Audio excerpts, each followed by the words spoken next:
से सभी लोगों को श्रद्धांजलि अर्पित करता हूं।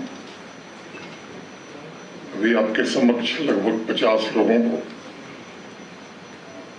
अपॉइंटमेंट लेटर दिए गए हैं, जिसमें जैसा डीसी श्रीनगर ने बताया काफी लोग उसमें ऐसे हैं जिनके परिजनों को आतंकवादियों ने आतंकी हिंसा का शिकार बनाया था, और बाकी कुछ ऐसे लोग हैं जो लंबे समय से इंतजार कर रहे थे। आज उनका इंतजार समाप्त हुआ है। मैं अपॉइंटमेंट लेटर पाने वाले सभी देवी और सज्जनों को हृदय से आज उनकी नियुक्ति के लिए बधाई भी देता हूं। मुझे लगता है कि आज का दिन जम्मू कश्मीर के प्रशासन के लिए कैलेंडर का कोई साधारण दिन नहीं है। टेरर विक्टिम फैमिलीज और सेवा के दौरान जो लोग दिवंगत हो गए और सरकारी कर्मचारी थे, गवर्नमेंट एम्प्लॉई थे, के आश्रितों को रोजगार प्रदान करके उनके जीवन में उम्मीद की एक नई किरण जलाने का काम प्रशासन के सहयोग से हुआ है, और मुझे लगता है कि इसके कारण उनके जीवन को फिर से संभालने का एक अच्छा सुनहरा अवसर मिलेगा। शासन व्यवस्था के लिए तथा व्यक्तिगत रूप से मेरे लिए भी ये क्षण मानवीय पलों में से एक बड़ा महत्वपूर्ण पल है। पिछले वर्ष से अन्याय के साये को समाप्त करके इंसाफ की एक नई सुबह टेरर विक्टिम फैमिलीज के दरवाजे तक पहुंचाने में हम और हमारा प्रशासन सफल हो सका। कई दशकों से आतंकवादियों की गोली के शिकार हमारे अनेक गरीब कमजोर भाई बहन इंसाफ की उम्मीद लंबे समय से पाले हुए थे। पिछले वर्ष बारामूला से जो अभियान प्रारंभ हुआ उसने सैकड़ों परिवारों को सहायता दी है, साहस प्रदान किया है और अनेक लोगों में एक नया आत्मविश्वास भी पैदा किया है। अब तक 400 से ज्यादा टेरर विक्टिम फैमिलीज को अपॉइंटमेंट लेटर दिए जा चुके हैं। संभागों में ऐसे परिवारों की पहचान जारी है। कभी कभी कई लोगों को लगता है कि 1 साल होने जा रहा है, लगभग 10 महीना 400 ही क्यों मिला।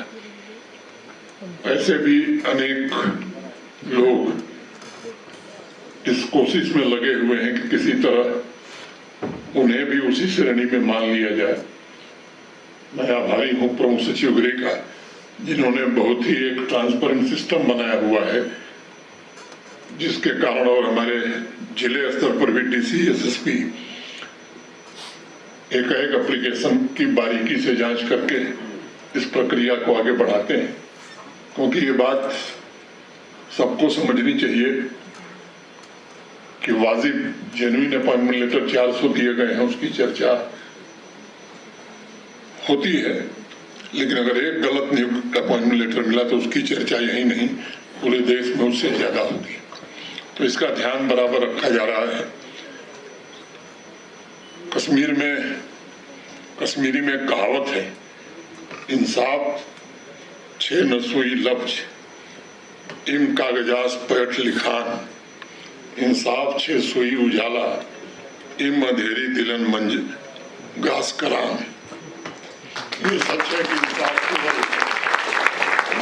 कागजों पर लिखे हुए अल्फाज नहीं है, बल्कि इंसाफ एक ऐसा उजाला है जो आवाम के दिलों के अंधेरों को दूर करके उम्मीद की नई किरण जलाता है। पिछले वर्ष इसी भावना से पूरी शिद्दत के साथ दुख और तकलीफ से भरे टेरर विक्टिम फैमिलीज और ऐसे लोग भी जिनके परिजन सरकारी सेवा में थे, वो भी लंबे समय से इंतजार कर रहे थे, उन्हें गले लगाकर ये कहा गया कि जम्मू कश्मीर प्रशासन और भारत सरकार आपको भूली नहीं है और हम जीवन में आपको कभी अकेला नहीं छोड़ेंगे। नियुक्ति पत्र संपन्न का सिलसिला तब तक चलता रहेगा जब तक इंसाफ का इंतजार कर रहे आखिरी परिवार तक जम्मू कश्मीर प्रशासन नहीं पहुंचता। मैं जानता हूं कि जिस गरिमा और धैर्य के साथ आतंकवाद पीड़ित परिवारों ने अपने प्रियजनों को खोने की पीड़ा सहन की है, उसकी कल्पना भी कुछ लोग नहीं कर सकते, वो बड़ी कठिन है। हर एक सामान्य परिवार की ख्वाहिश होती है कि उसका जीवन स्नेह और सपनों से भरा हो, लेकिन जम्मू कश्मीर में 90 के दशक से हमारे पड़ोसी मुल्क और उस इकोसिस्टम के द्वारा प्रायोजित आतंकवाद ने हजारों निर्दोष परिवारों की स्थिरता, उनका विश्वास, उनका भविष्य, उनके सपने छीन लिए।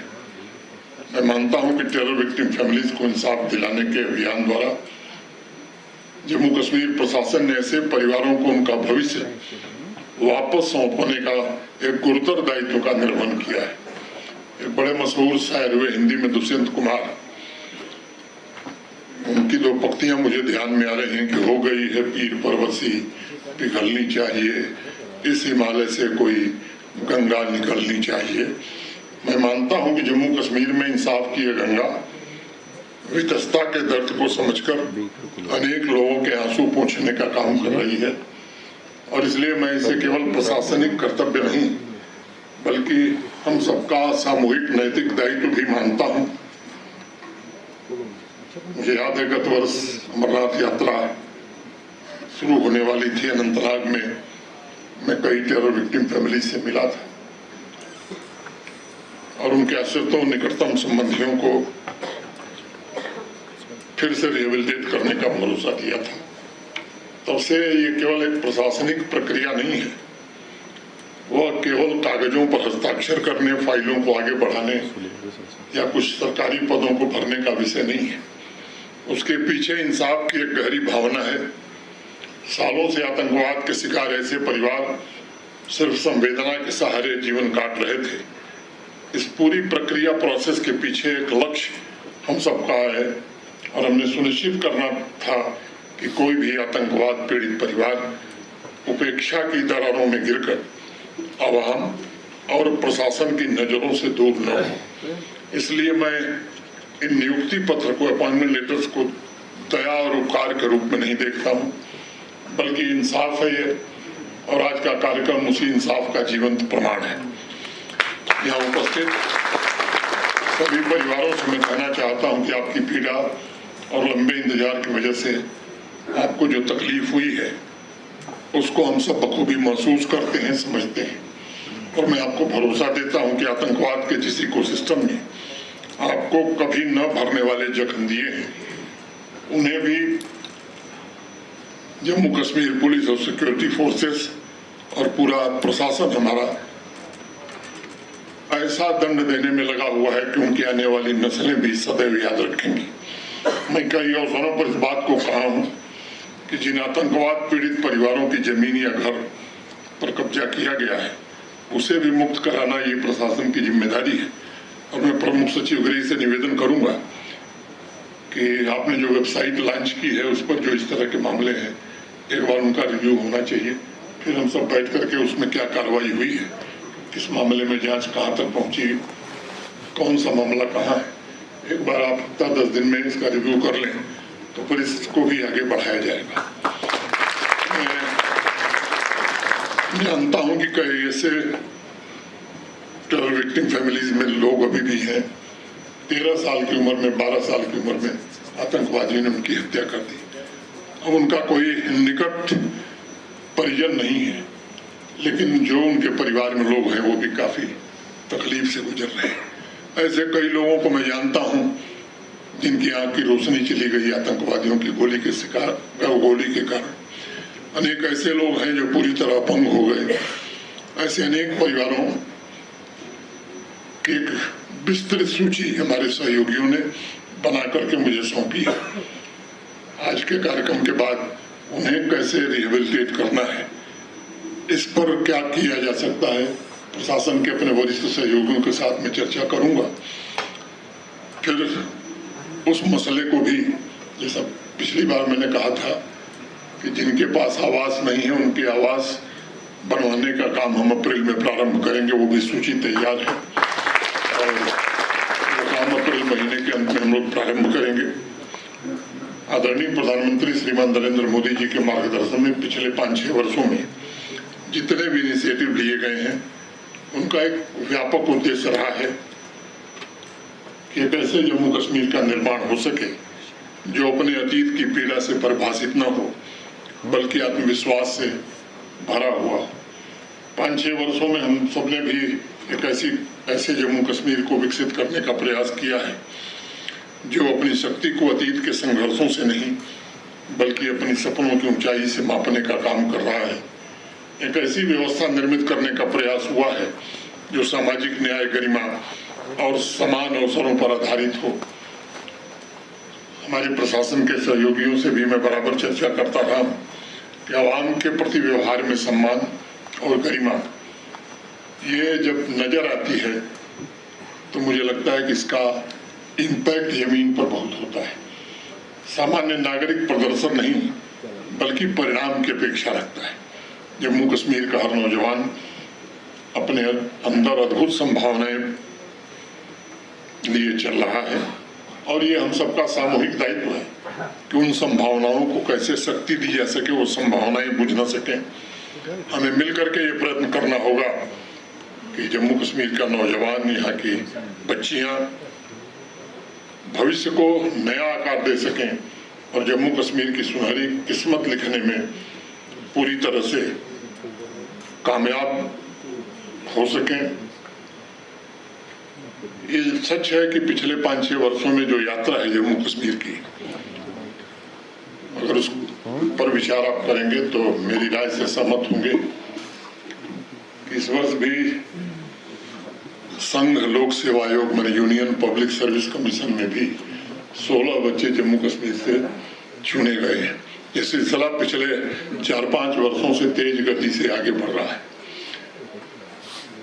इन सब प्रयासों का परिणाम है कि शायद पहली बार जम्मू कश्मीर को रणजी ट्रॉफी में विजय हासिल हुई है लंबे समय के बाद। इन सब अनेक काम ऐसे हुए हैं, इन सब प्रयासों का ही परिणाम है कि कल भारत सरकार की ओर से एक यहाँ कार्यक्रम का आयोजन हुआ था। ट्राउट के लिए देश भर के लोग जम्मू कश्मीर की ओर निगाह लगाए हुए हैं और एक बड़े मछली पालन में कैसे गुणवत्ता लाई जा सकती है उस दिशा में जम्मू कश्मीर प्रशासन द्वारा बनाई गई HADP केवल जम्मू कश्मीर के लिए नहीं बल्कि देश के लिए भी मार्गदर्शन का काम करने लगी है।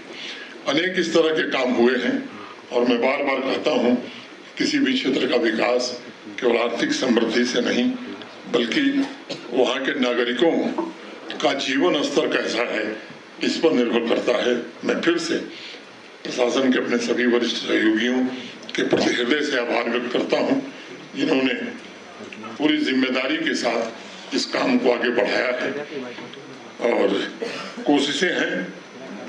अनेक लोग अभी भी जो ऐसे तत्व हैं वो कोशिश कर रहे हैं कि हमारी एकता को कैसे तोड़ा जाए, पंथ के हिसाब से लोगों को कैसे बांटा जाए और जम्मू कश्मीर को कैसे कमजोर किया जाए।